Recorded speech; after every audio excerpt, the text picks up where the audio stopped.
The Emerald Tablet, Chapter 13. Astronomy doesn't put everyone to sleep. Out of more than sheer habit, although that was a big part of it, Benjamin resisted going to the first lecture of the summer. The whole evening would be wasted, and though it had only been a couple of days since the incident with the Emerald Tablet, it was starting to weigh on him. Some ancient relic had told him the fate of the world rested on his shoulders, and he was supposed to waste time going to lectures? He had to find more time to research the keys of the hunter, whatever they were. Yet he didn't see any way he could really avoid the lecture. It was required coursework, and attendance was recorded. Inside the main lecture hall a man materialized on the platform in front of them. It was Mr. Hermes, their science teacher. "In case you didn't get enough of me in science, you get me for lecture too," Mr. Hermes said. "At least for most of the lectures, so I hope you don't find me too boring." "What are the lectures going to be about?" Jonathan asked, the question everyone was wondering. "Oh, we have a wonderful range of subjects lined up for the summer. It's always so difficult settling on the subjects for the lectures," Mr. Hermes said. "One of our more interesting lecture topics is genetic engineering." "Well, won't that be something to hear?" Jack said. He appeared on the armrest between Benjamin and Heidi. "I'll have to make sure I don't miss that one. I've been wanting to genetically engineer a telegen." Mr. Hermes didn't notice the nautical. "But what we're going to talk about tonight is astronomy." "Oh, good," Jack said. "I was hoping that was tonight's lecture. Nothing like a quiet evening under the stars." He leaned back and closed his eyes. "Please sit back and relax, Mr. Hermes said. The lights turned off in the lecture hall, and the domed ceiling became the nighttime sky. "But don't relax too much. I don't want anyone snoring to disturb my lecture." On cue, Jack began to snore. For being so small, he could sure make plenty of noise. Mr. Hermes started with the movement of the sun and the moon. Under the domed ceiling, Benjamin actually felt like he was outside. The ceiling really couldn't still be there, but he knew it was, and above it a giant dome keeping out the ocean. Mr. Hermes covered eclipses, tides, and black holes. He then talked about constellations, most of which Benjamin recognized from family camping trips. Though he would never admit it, Benjamin loved astronomy. The sky was endless and filled with unexplained mysteries.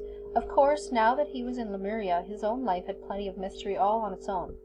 Benjamin loved the winter constellations, especially the ones surrounding the Orion myth: Taurus, Lepus, Canis Major and Minor, and of course Orion himself. In one myth, Gaia, the goddess of the earth, ordered Orion killed by the giant scorpion Scorpius due to his boasting. Scorpius and Orion were placed at opposite ends of the sky where they would never battle again. Benjamin remembered what Proteus Ajax had said about Gaia being one of the first of the telegens of Atlantis to declare herself a goddess to the humans of ancient Earth. Was Orion from Atlantis also? Benjamin pressed the small holographic messenger near the side of his chair. "Yes, Benjamin Holt," Mr. Hermes said. "I was wondering, was Orion from Atlantis?" "Proteus Ajax told us some of the Greek mythological figures were actually people of Atlantis trying to control the population of Earth," Benjamin said. "Oh, good question, good question," Jack whispered to Benjamin, waking up fresh from his sleep. That's partially correct," Mr. Hermes said. "However, not all mythological figures were from Atlantis. Orion was actually from Lemuria, a highly skilled agent placed among the humans. Yet Orion made one fatal mistake which led to his downfall. One day he visited the court of King Oenopion, where he fell deeply in love with one of the king's 7 daughters, Merope. Like so many young men in love, Orion forgot his main duty, his service to Lemuria, and spent all his time persuading the king to allow him to marry Merope. Yet nothing seemed to help. King Oenopion would not give his consent for the marriage. Enraged, Orion tried to kidnap Merope and marry her. The king blinded Orion and cast him far away. Orion visited the oracle at Delphi, who told him that the only way for his vision to be repaired would be to visit the false god from Atlantis, Apollo. Orion sought out Apollo and his twin sister Artemis. Apollo restored Orion's eyesight, but it seemed love had again sealed Orion's fate. He fell deeply in love with Artemis, a false goddess herself. Just when it seemed she might marry him, Apollo tricked her. Orion was swimming far from the shore. Apollo, knowing this, dared Artemis to shoot an arrow at the tiny speck on the top of the water far, far away. Artemis easily loosed an arrow and hit the speck, which was, in fact, Orion. Orion was killed instantly, Mr. Hermes finished. "So what lesson can we learn from the story of Orion?" he asked. Andy spoke up. "Don't fall in love?" he suggested. The entire class burst out laughing, even the girls. Well, maybe that too, but what I was thinking is that the story of Orion tells us that even the most gifted of us can be tricked by those who are evil, Mr. Hermes said. Orion was a fantastic secret agent and was considered the most skilled hunter of his time. Nobody could even come close to competing with him. But Orion let down his guard against the enemy, and the jealous heart of Apollo caused his downfall. A giant bell went off inside Benjamin's head. Orion, the hunter. Of course! Orion was known as a warrior, but he was better known as the biggest and best hunter in the whole world. Mythology across the whole of Earth, not just Greece, was sprinkled with the famous stories of Orion and his prowess over animals of all kinds. Taurus the bull and Lepus the hare were two of his favorite prey. His hunting dogs, Canis Major and Canis Minor, were placed right up there in the sky with him. Could Orion be the hunter the Emerald Tablet had made reference to? Benjamin didn't even try to focus on the rest of the lecture, most of it having to do with neighboring stars and their solar systems. Mr. Hermes then touched briefly on comets, meteors, and meteorites, talking about some of the most famous ones.